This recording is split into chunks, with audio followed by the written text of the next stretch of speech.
Today is July 12th, 2006. I am Jessica Clark. It is a pleasure to conduct this interview for the Dakota Memories Oral History Project in Luseland, Saskatchewan, in Canada. Can you please state your full name? Joseph Michael Meier, Okay.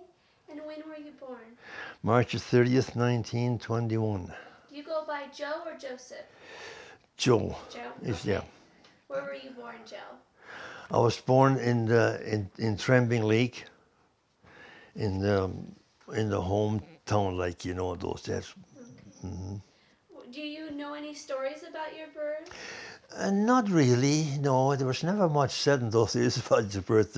You know how the older people were. Everything went quite well, I guess. With the birth and everything. It's quite fine. Yeah. Do you know if a midwife was present or did you go to a doctor? Uh, Grandma on Mom's side, she was a midwife, and Mom had most of her children uh, in Grandma's place as a midwife, because sometimes in the winter time, um, the hospital was 18 miles away. The roads were blocked. There's no way of getting there, eh? So if it happened to be a birth in winter months, so she went to Grandma, her mom's place as a midwife, but everything worked out quite well. How far did your grandma live from your place? Let's see, about 2.5 miles. Oh, fairly close. Yeah, it's fairly close. Yeah. Okay. Mm. When you were growing up, did you know your mom's parents very well? Oh yeah, that's Mom, I knew him quite well because being we're a big family, and Grandma's children just about all gone, and they had one boy who was 2 years older than I, my uncle, and we'd go stay there together and more or less for company. And they always liked to have me down there, anytime. So my grandpa's singer on Mom's side, I stayed there quite often there. Mm-hmm. What was your grandpa's name? Grandpa's first name Mm-hmm. was Philip. Philip. Singer. And your grandma's name? Magdalene. Magdalena. Yeah. Okay. When you would go over and stay with them, what type of things would you do? Oh, to begin with, I was still going to school, so we'd go to school together. And later on, when we were out of school, like he was the only boy left at home. So if there was some work to do where he had to need help, so I'd go down there, stay there for a few days, sometimes a week, and help him out. And my family didn't mind because there was a whole bunch of children back home, and one less at home, so one less to look after. So, yeah. What type of a person was your grandfather? He was a very efficient farmer. He was a good farmer, eh? He was a hard-working man, and he did quite well. Yeah. What type of farmer was he? Well, mixed farming, grain, cattle, and mixed farming. In those days, everybody was pretty well mixed farming, yeah. Okay. Mm. What type of person was your grandmother? She was a nice person. She was her maiden name was Meier. She come from a French district, and she was a nice person, yeah. She was a hard-working person too, big garden and all that, like everybody else, Mm-hmm. Was she a good cook? Oh, she sure was. They all were good cooks, yeah. Yeah. Did your grandparents come over from Russia? Yes. Um, my grandpa and grandma Sanger's folks immigrated. My grandpa's dad was Edward. They immigrated from Germany into Russia. Grandpa and grandma were still single, but they're from two different families in Russia. And that's where grandpa met grandma in Russia, and they got married in Russia. My grandpa and grandma Singer on my mom's side, in the area. And they had two children, my mom and Mike. And after that, they immigrated like into Canada through North Dakota. Well, they did come through the States then. They did come. And they were near North Dakota for about 4 years farming, and they didn't, where they were, I think was poor land, whatever, So they always heard about Canada, so they came up to Canada. But when they came up to Canada, it was just one big flat prairie, and that was it. And they immigrated up from China. That way station's on the way. It was took about 4 days. And when they got to the place where they were, it was all staked out, like, and they got the information. The first thing they done, they had a horse and 2 horses in an auction. They plowed sod, made a sod house. They had a tent. That's how they started out in Saskatchewan. Yeah, that was the first beginning. Do you know where at in North Dakota they settled for 4 years? Well, that was Towner, wasn't it? Yeah, Towner, yeah. Towner, North Dakota. Okay, and they were there for, it said 4 or 5 years, and then they came 4 or out? 5 years, yeah. They were there, something like that. Okay. Where did they settle once they crossed the border into Canada? Where did they come to once they headed to Canada? The Towner. Yeah, from Towner, where did they go? Into Canada? Yeah. Well, they started out in Regina because Regina was where they got all the information. And then from Regina, they got, they were, where they land, they took up the location of the land, Okay. And then from Regina up to where they were, to what is Trembling Lake now, was about 250 or 300 miles. And it was pure prairie, and all there was what they call way stations in between, where you could stop off. There was I think there was 2 main way stations where they can get supplies and stuff like that, and the other ones were just overnight stations, until they got to where their place was. They were well looked after by the government. The government wanted them to settle in because it was all raw prairie here, and the government knew that they were kind of little mistreated over in Russia where they were. So they were not any people to fool around with, the Germans. They didn't like it. They just packed up and left and says, "The heck with you," That's the way they were, So when they came over from Russia, they had your mom and another... Mike, uncle. Mom was the oldest, and then Mike was the second oldest. Okay. When they were in North Dakota, did they have any more kids? 2 more kids in North Dakota, yeah. Okay. Yeah. And then when they came to Canada, how many more kids did they have up here? They had, I think, I'm not sure, five boys and 6 girls, I think. 5 boys and 6 girls for sure, yeah. So they had a large family. They had a large family, yeah. Okay. Mm-hmm. Okay. You mentioned that your grandparents met over in Russia and they got married over in Russia. Yes. Do you know if their marriage was an arranged marriage or was it a marriage of love? No, they were on their own, yeah. Oh, yeah. They was, well, sometimes they try and, if they had a little problem, they help them along. But most of them, they went and looked for, knew their way around. Did your grandparents ever talk about what life was like in Russia? Yes, they did. Yeah. Not much. You had to really quiz them, because they were the type of people that they won't just forget about everything and all. But when they immigrated from Germany to Russia, they had tough going. There was those Turks. There was those what you call what would they do? The Turks, they were terrorists, not terrorists, but if they crossed a certain river there with it, and they would take the money away from them and try and steal everything from them, So it was the short way of going to Russia from Germany. So they happened quite bad, got quite bad, so they made a roundabout way. It took them a lot longer to get there from Germany to Russia, And when they got to Russia, the Russian, that was Catherine the Great was the one that brought these German people in, because Catherine the Great was a German woman, and she wanted the Germans to come in there because the Russians were a little bit slow in working, developing all. The Germans were very aggressive people It worked out quite well. They got exempt from a lot of stuff, and they were promised a lot of stuff. But Grandpa said they only got not even half the promises they were, told, expect to do. And they were exempt from the military for 4 or 5 years. Like they were trained to serve the army, but they did quite well in Odessa. It was a beautiful country, and they did really good in there. They were sort of a mixed farming. They lived in villages all together, like.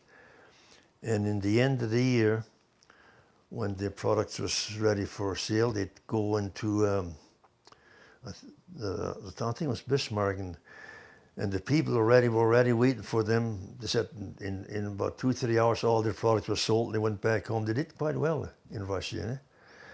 But then later on, when the Russian government knew people well, they started to tax them really heavy, and a few different things, and they went on. I don't know exactly what went on, but things didn't work out as good as they were promised to. So they just said, "The heck with you!" They packed up and left. But in the meantime, Canada here, like Alberta, what's Alberta and Saskatchewan now, it was undeveloped. And they knew about these people in Russia, and they were hardworking people. So they sent people over into Russia to try and encourage them to leave Russia and come to Canada. This is what happened, And they did, a lot of them did, yeah. But when they left Russia, you know how it worked in Russia, they had kind of paid their way out. And when they got to the border, and they went through them, and they would hide out a lot of their stuff, valuable stuff. They'd take everything away from them that they could, the Russians, because they didn't like them leaving, wanted them to stay. But anyway, they left, and they come back and through North Dakota into Canada, and they did quite well. Did your grandparents ever share any memories with you about their voyage to the U.S. and then their migration up to Canada? I mean, did they talk about that? Not really about the voyage. I've heard some from other ones that it wasn't the ships that come over with was what you call about third class stuff, and it was tough going, and some of them really got seasick, but that was the biggest thing, and they didn't have the medicine they have nowadays, and some even, it was slow going coming across from Russia. Some died on the ships there too, And so that's about all that I know. It was much more. How old was your mother when they immigrated over? Immigrated from Russia, into, I think she'd be about 4 or 5 years old, something like that, because she was 6, 7 years or 8 years old when she come from North Dakota into Canada, something like that. What was your mother's name? Dorothy. Dorothy? Yeah. And did your mother have any memories of living in North Dakota?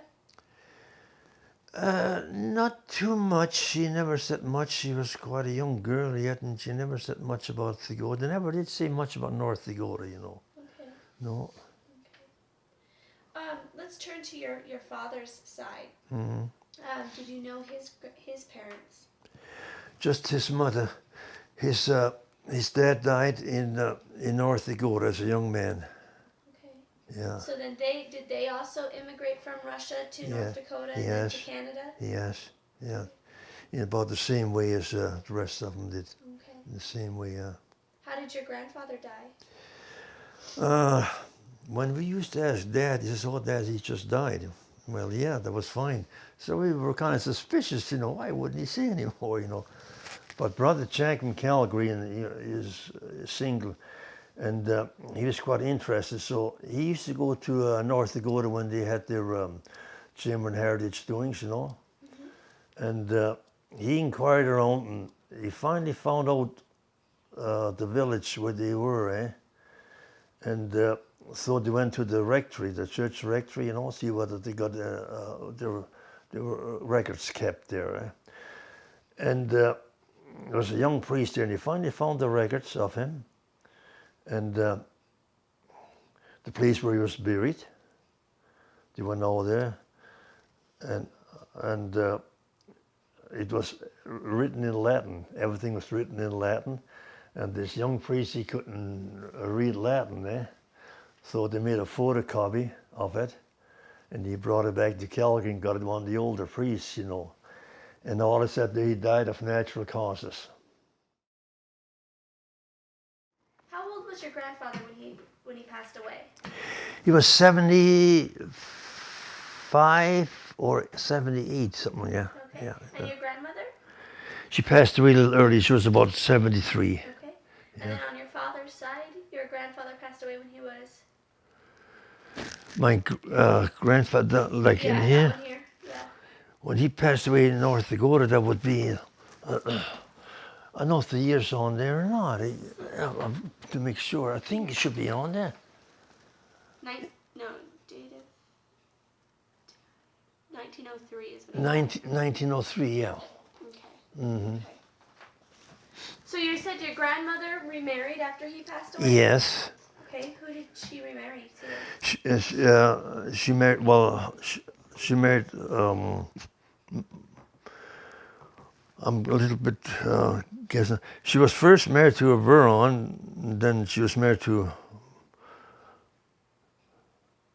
I have to think a little, but you never said much now. No, she never, I'm not too sure whether she married a Huron or not, or before or after, I'll have to think about it for a while now. Singer. See, my grandma's maiden name was Hegel, Okay.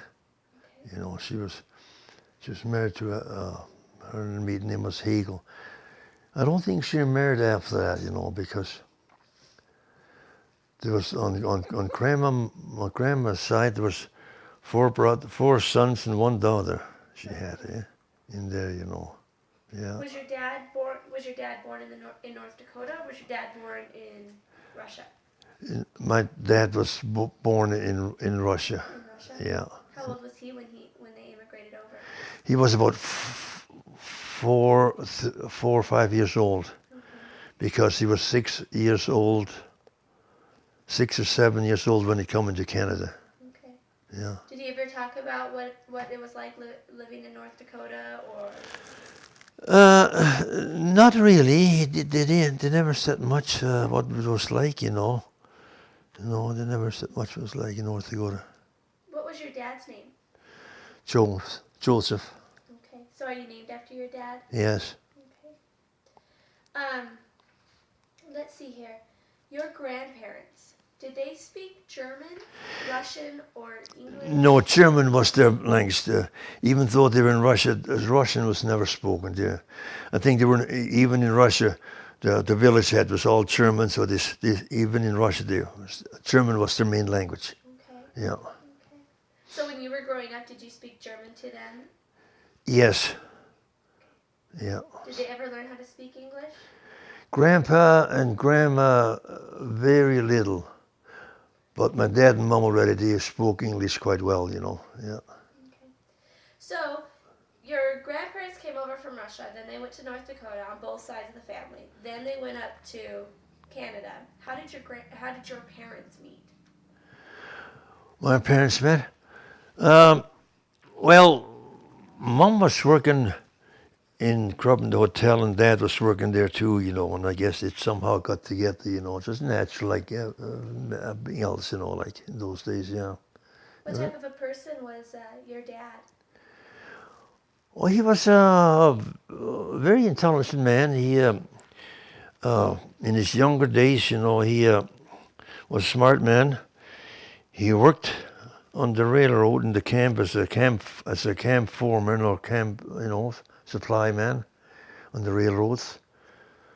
And he also worked on, my dad had papers for run a steam engine. He worked for a guy with a steam engine they were doing steam engine, doing a lot of custom braking, raw braking. I had the papers, still had the papers for a steam engine, but I couldn't find them. So that's the kind of work he done.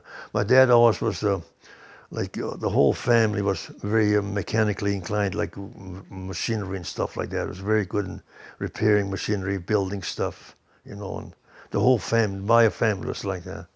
So did your dad ever farm?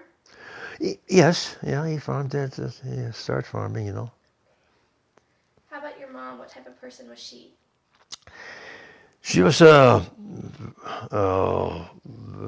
very good person in arranging things. She had no problem, and she was very efficient with her,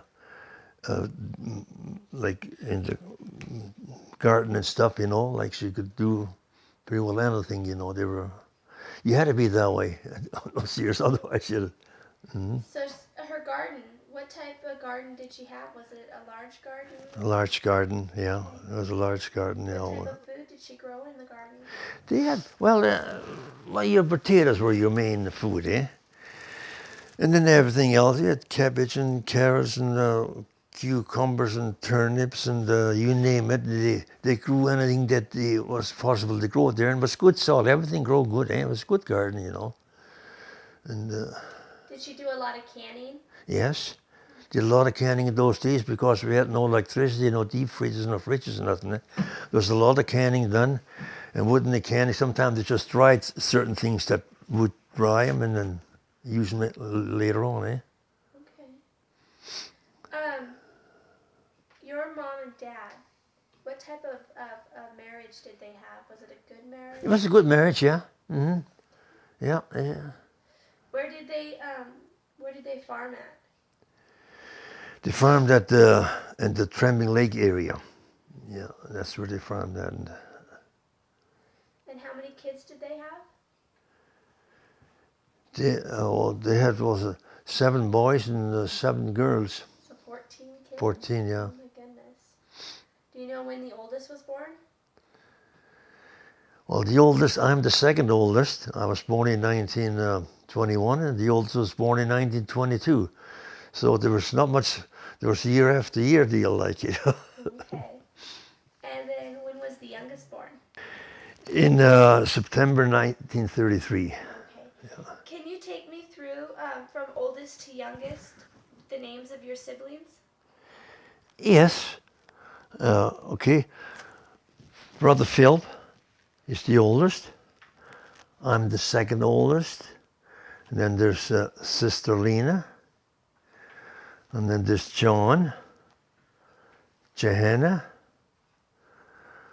And then there's Edward, Jack, and Mary, and Helen, and George, and Peter, and then George. And then there's Margaret and Dorothy. And Margaret had passed away, yeah, like as a young girl, yeah. How did she pass away? She had appendix, and then Dorothy was a blind girl. I think, did I mention Dorothy? No, maybe I mentioned. She was blind. She went to the school in Brentford, Ontario, to the Institute of the Blind, eh? And she was doing quite well there, did all Braille, eh? And then she met with an accident. On Valentine's Day, they took him out for a sleigh ride. On Valentine's Day, February the 14th. And somebody come with a big truck and run into him, and she got killed there, eh? And she was 19 years old. She had graduated, and they were setting up a school in Saskatoon that's about 100 miles away. She'd have been a teacher in Saskatoon then, the year after, when this happened in Brantford, Ontario. Yeah. How old was it Margaret who had the appendix? Yes. How old was she? She was 6 years old, I think, yeah. She hadn't just started, was just ready for school. Do you remember their funerals? Yes, I remember Margaret's funeral, yeah. What was it like? Well, it was a small funeral, because she was just a little girl, just the close relatives, grandpa and grandma there, and we just went through the church, went on just a little grave and buried, and that was it, like. Back then, what time of year did she pass away? Margaret, that was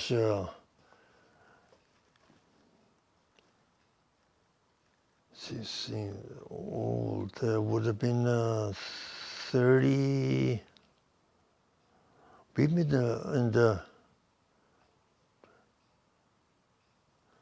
early 30s. Early 30s? Maybe in the early, no exact year. Okay. Do you know where she was buried at? Yeah, she's buried in the cemetery in Tramping Lake. Okay. At that time, how long would a funeral service last? Well, in her case, the funeral service didn't last too long, being just a little girl. Funerals were short, like an older person, yeah. Was she the first person in your family to pass away? No, actually, there was one, I have forgotten it. There's actually an older girl there. She was the oldest. She was a stillborn, mom's first child. Yes. And is she also buried at Tramping Lake? Yes. So how was it pretty hard for your parents to cope with the loss of Margaret? Yeah, with the loss of a child, yeah. It was, yeah. Do you remember Dorothy's funeral? Yes, yeah. Around what year was that? I mean, or time period? When Dorothy passed away, there was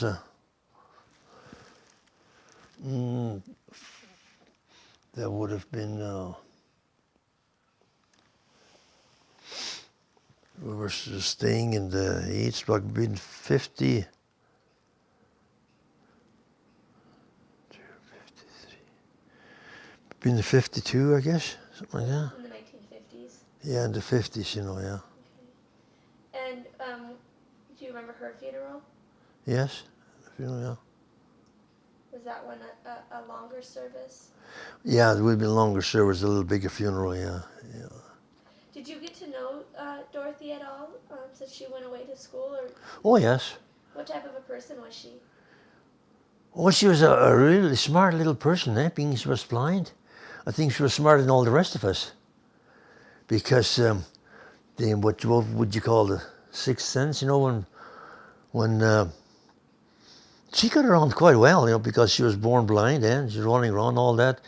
She had a vision out of a corner of her eye, because when she walked, she had always kind of a shadow affair, and she always walked with her head on the side because she could see somebody moving, but she wouldn't know what it is, And yeah, she was a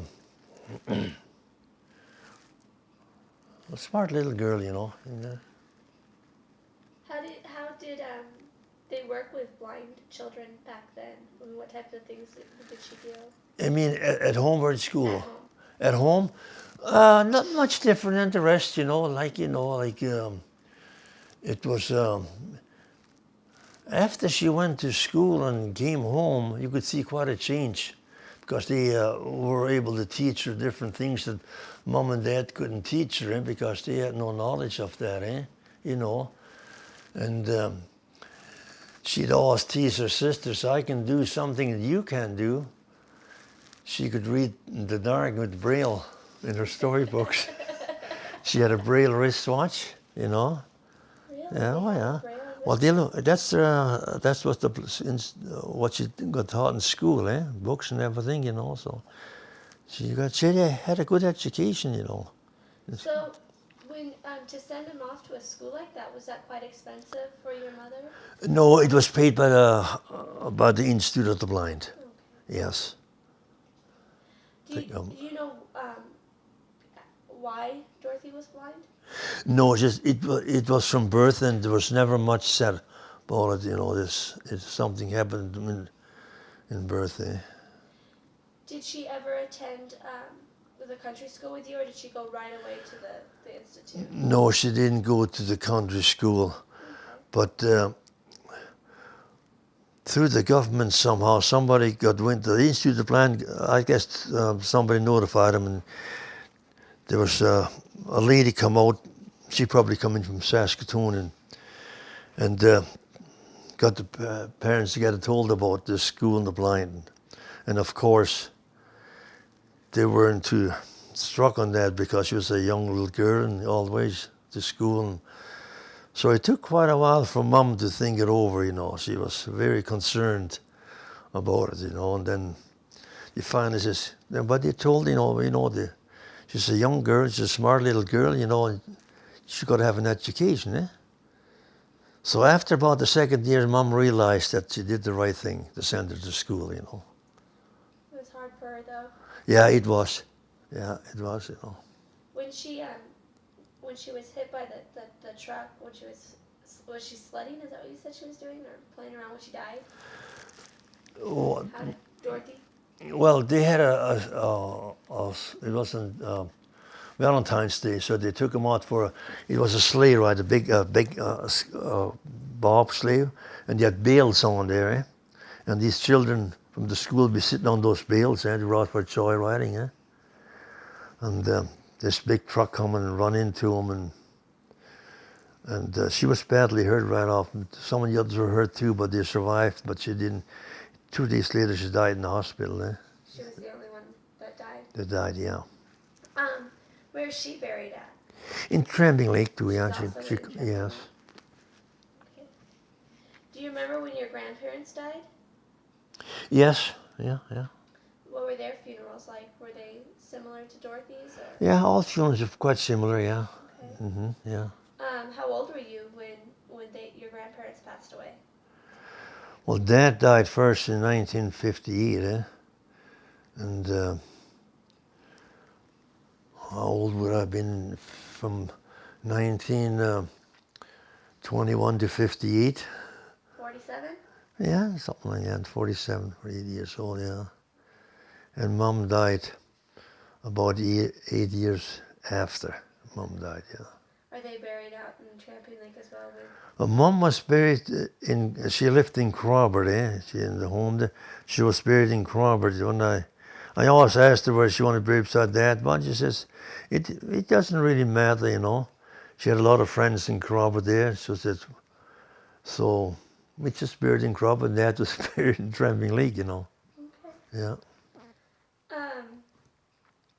Let's see here. Your other brothers and sisters. Tell me about them. What was it like growing up in a house with 14 children? Well, sometimes it's quite a struggle, you know how kids are, Try and keep them all in line, And Dad used to pull our ears, when you have 12, 14 kids running around there, No, we got along quite well, everything, because there's a lot of work to be done, You didn't have much spare time for anything, especially when you're school. You come home from school, there was each one his own work, And then, yes, you had spare time too, like we used to evenings go out visiting the neighbor kids and all that, and get together, neighbor kids in the house, and it worked out all right, That's a big family. We learned to cope with each other.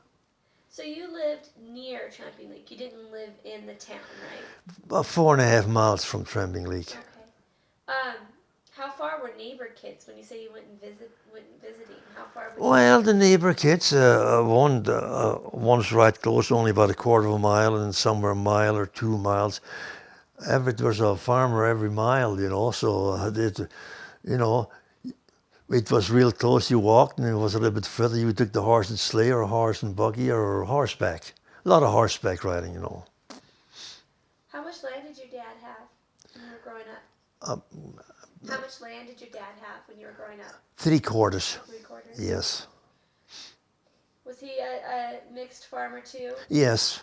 Okay. Mixed farming, yes. Okay. You mentioned that the kids did have some spare time where they would go visiting and do other things. What are other types of activities you would do in your spare time? There's not much else, like you say, in summertime, we had a blacksmith shop, eh? And as boys, we always liked to work around in the blacksmith shop. There's some repairing done otherwise, but we build some things of our own all the time, try and make little go-karts or bikes or something like that, and because you never got out much. And I think the only thing that we didn't have at that time was electricity, so it was a little bit of, everything was manual work. You want to drill a hole or something like that, you just drill it.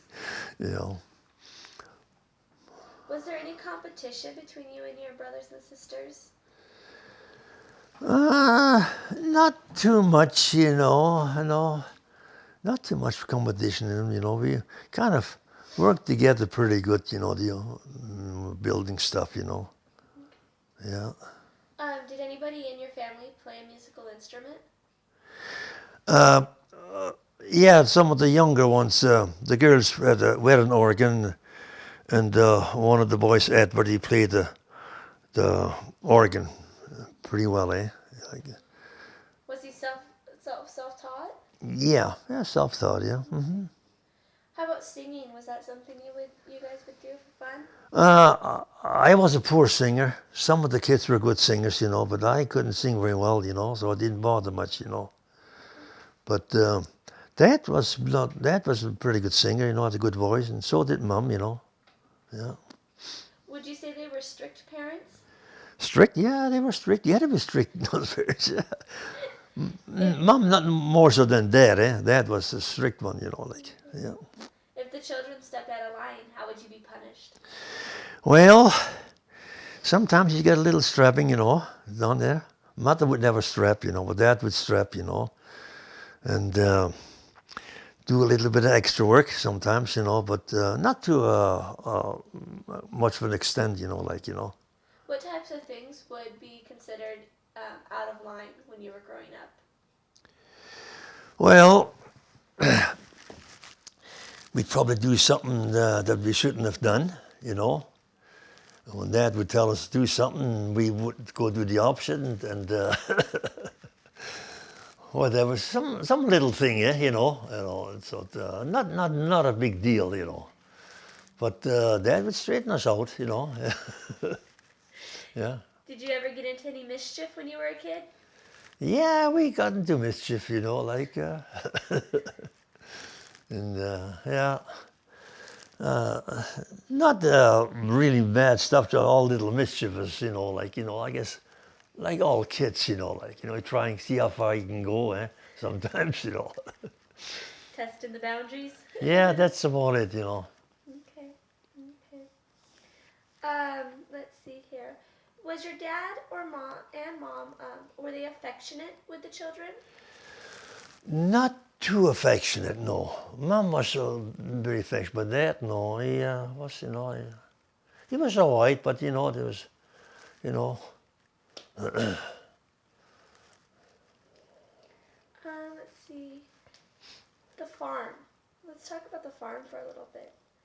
What type of crops did your dad grow? Mostly grain, crops, wheat, oats, and barley. That was the main crops, Wheat was the main crop, eh? Yeah. What type, since you were the oldest boy, right? You had an older brother. Yeah. Since you two were the oldest, what type of chores did you have to do? What were your responsibilities? Well, there was all kinds of chores, mostly in the horses in the barn, eh? The horses had to be well fed. The barn had to be cleaned, and all that stuff, That was the chores you had to do. And besides, in summertime, you work in the field, eh? In summertime, and then Mom had a big garden, so if we had a spare time, we were called to the garden mums to do a little bit of hoeing, you know, which we didn't detest, you know. That was the girls' shop, you know, doing the hoeing, you know. The boys were doing with the horses and land and stuff like that, you know. And What type of farm equipment did you have on the farm when you were growing up? when we worked with the horses, yeah, well, we hadn't the usually equipment. They had nowadays a drill and a disc, and there was a lot of plowing done, in the early days, which was slow going, like with the horse. You could only work so many hours a day with the horses, and that was it, So farming was slow going, when you were seeding and harvesting and all that, you know. What time of year would you start after the winter? What time of year would you start getting the fields ready?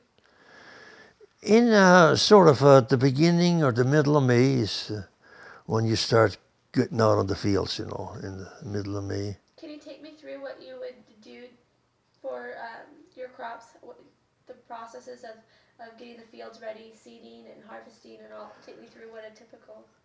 Yeah, well, towards spring of the year, so you clean your seed, So that took about a week, you know, with a cleaning mill, you know.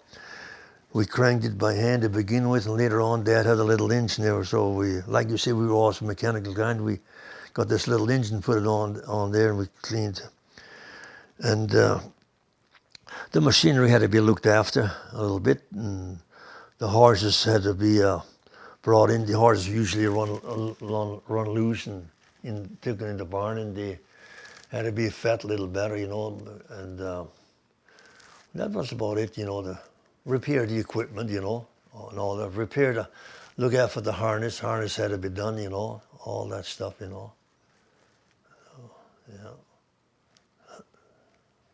What would you do when it went after the early spring to get ready? After seeding was done, like? Well, after the seeding was done, like, then you start summer fallow, Summer fallow.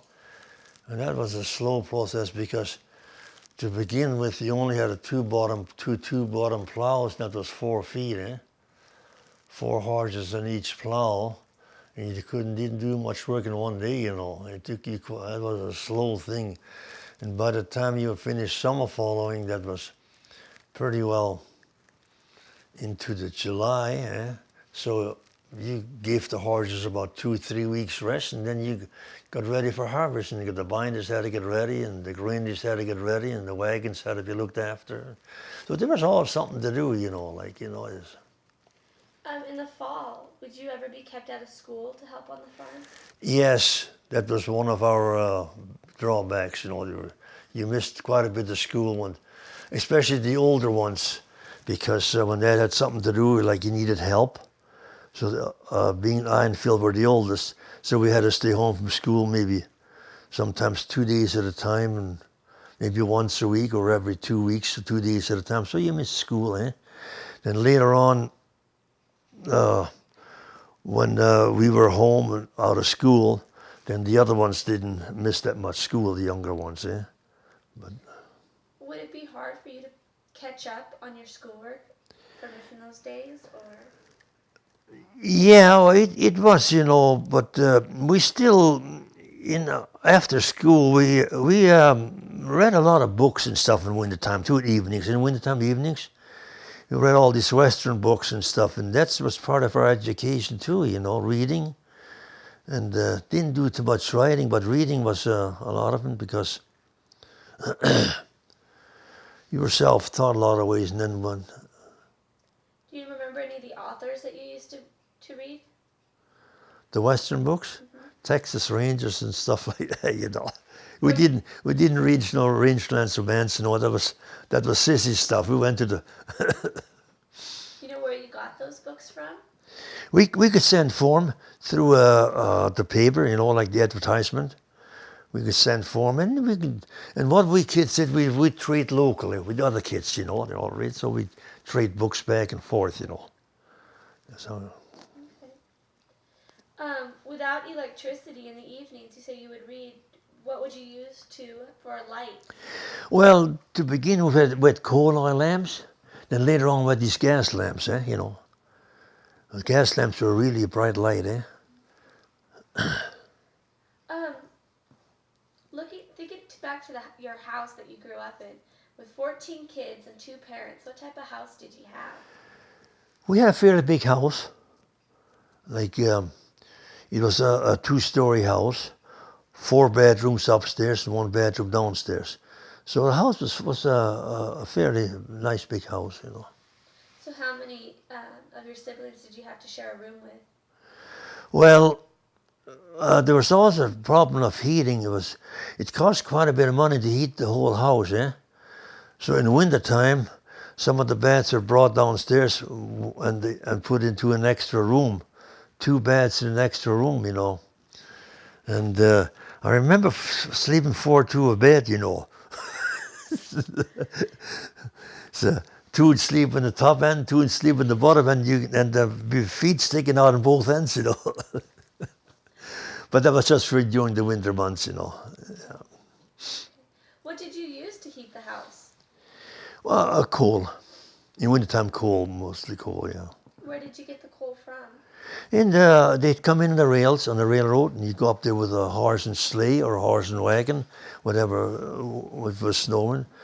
And you get a few loads of coal, your supply for the winter. And the coal was put downstairs, you know, in the house, in the basement, I mean. And that was your supply for the winter. What type of furniture did you have in the house? Well, there was all, in the house was all wooden furniture, wooden tables, wooden chairs, and the beds were steel beds, you know, like old steel bed, and they had these side cupboards, they had Mabel, they had some nice furniture. Grandpa and Grandma had nice furniture, like these sideboards, what they call them, eh? You know, and they had nice furniture, some people in those years, you know. Mostly Mabel. Yeah. The mattresses that you slept on, were they store-bought mattresses, or were they homemade? Or? Some were store-bought and some were straw. Okay. Yeah, mostly straw.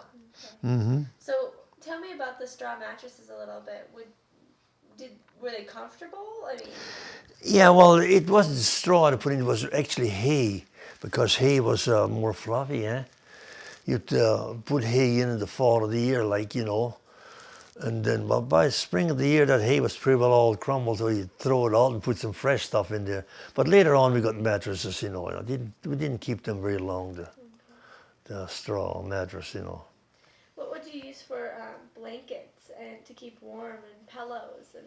Well, we had just ordinary blankets. They had a lot of feather ticks too, you know. They were quite warm, eh? Can you tell me a little bit about a feather tick? Well, Grandma saying that she had a lot of ducks and geese, eh? And they'd pluck the down off them, eh? And they make feather ticks, you know, like, you know. So Mom would get one once in a while of one of those feather ticks, you know. Were those really warm? Oh, they were beautiful. And they were light, you know. Were they? Yeah. They sound like they would be itchy, but were they in something that made it nice, or? Yeah, they were, I don't know what kind of material they used, you know, like to put it in there, and then the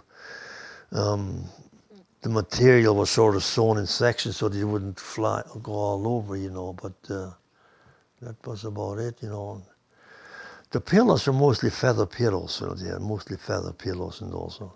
Okay. Let's see here. On the farm, what type of animals were on the farm? Well, horses and mostly horses and cows and pigs and chickens, you know. That was most animals they had, you know.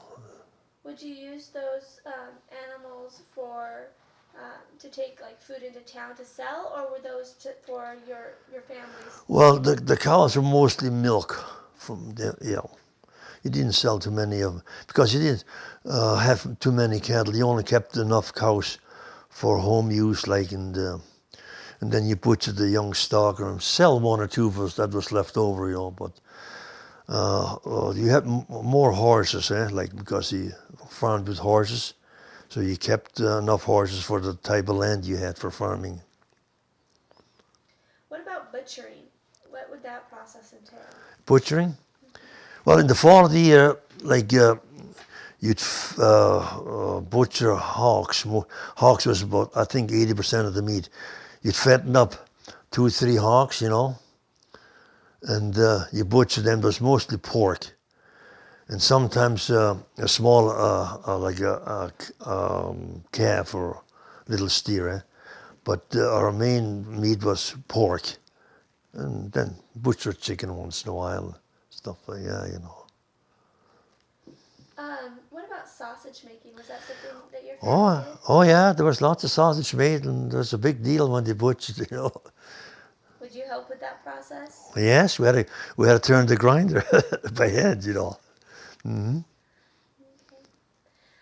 Let's turn to school for a while.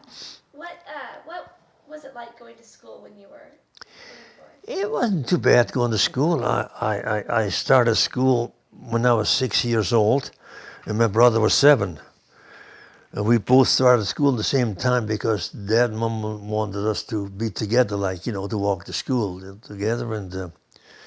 And being we talked German at home, when we went to school, the first 2 years we had to learn English, so that took some time away. We had no problem learning English. We picked it up pretty easy, And then, and in the meantime, a little bit of reading, and spelling and all that. Then in the 3rd and 4th grade was mostly mathematics, reading and writing, and a little more. You learned English as you went along, And then after about the 5th and 6th grade, it was history and geography and literature. I was good in mathematics and history. That was my main subject, But spelling wasn't really that good, But we can read and write quite well, So the education wasn't first priority when we went to school, It was, in those days education wasn't looked as your future, like a deal, whatever, What grade did you finish? I finished in grade 6. Yeah. And like I said to me, it was, we had one teacher, and he wasn't a very good, in fact, he wasn't a teacher, he was a bookkeeper. And as long as you behaved in school, that was quite well,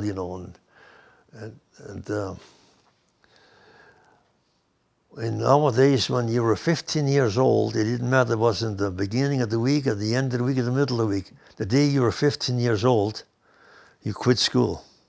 And that was it. So you were 15 years old when you quit school. And then, but the later brothers and sisters, the reason we quit school because they need you at home to do work, do a lot of homework.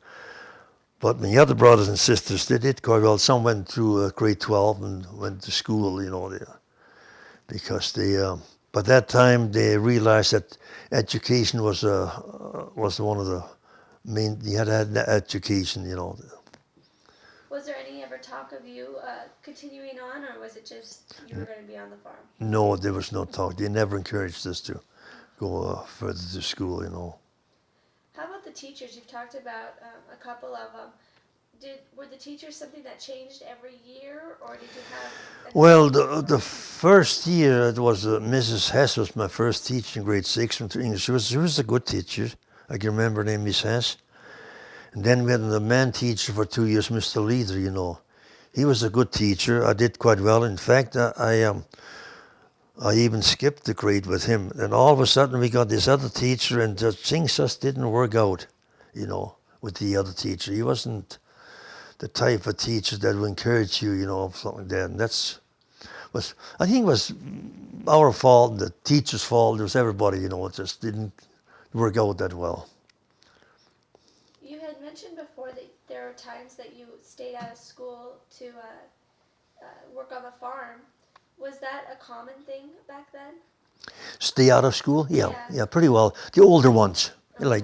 if you were the older ones in the family. So Was their attendance then at school poor, or was it pretty good? The attendance in the school? Yeah, for other kids, would they attend school quite often? Oh yes, yeah. After that, they attend school quite often, you know. See, we went to the public school, and they only went up to grade 8. You could take correspondence for grade 9 and 10 through in the school, but for grade 11 and 12, they wanted you to go to a high school, and that was in Trembling Lake. So one of my brothers did go to the high school in Trembling Lake, and I think 2 of my sisters went. So Trembling Lake actually was a booming town at one Oh time. yes, and they had the nuns teaching there, Really? because it was a Catholic settlement in there, Okay. and the nuns were teaching there, high school there. How many kids were at the school that you were attending? 42, 44 kids in the school, more or less. So it was a large school. Yeah, I'm assuming this was a one-room schoolhouse? yes, Okay. it's a one-room schoolhouse. Okay. You had mentioned that you had a couple male teachers. Was that common back then to have male teachers, or? Male teach? Male teachers. Oh yes. Okay.